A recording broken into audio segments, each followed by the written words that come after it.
Assalomu alaykum hurmatli do'stlar. Bugun o'zbek diasporasi haqida gaplashamiz. Ko'rib turibsiz, dunyoning Janubiy Amerika, Yaponiyadan tortib Amerika Qo'shma Shtatlari, hatto Lotin Amerikasi hududida ham o'zbek diasporalari anchagina ekanligini ko'rishingiz mumkin. Albatta bu yerdagi raqamlar biroz farq qilishi mumkin. Misol uchun Afg'onistondagi do'stlarimiz doim xafa bo'lishadi.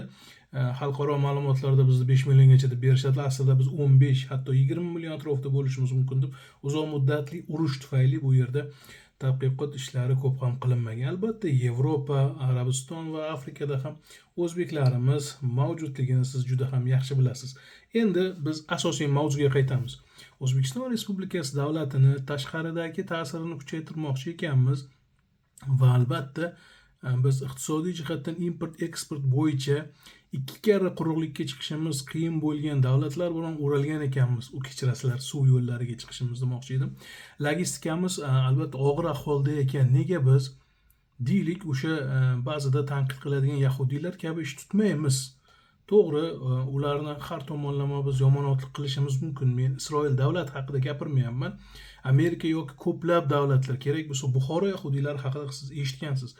Va bu tamalning, bu rejimning, ularning ahilligining, ularning ishbirligining ortida nima yotgani haqida qarab qo'ya qolaylik.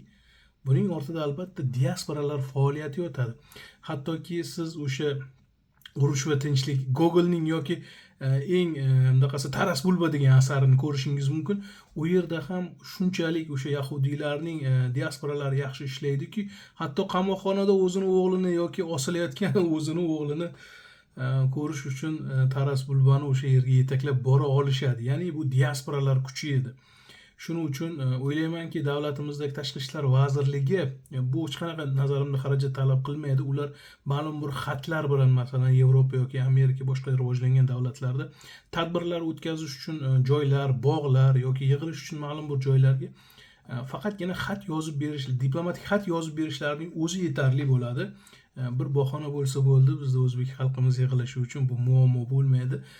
Boshqa bir joylardan yig'ilgan o'zbeklarimiz bir-birlarini tanib olishsa, juda ham bu katta va yaxshi an'ana bo'lgan bo'lar edi. Albatta yomon xulosalarni, tanqidlarni aytishingiz mumkin. Avvalo bu millatning birlashishi, ishbirligi va yaxshi insonlar bir-birini tanib olishi uchun yaxshi bir bahona bo'lar edi. Albatta bunga qanaqadir boshqacha fikrda bo'lsangiz izohlarda qoldirishingiz mumkin.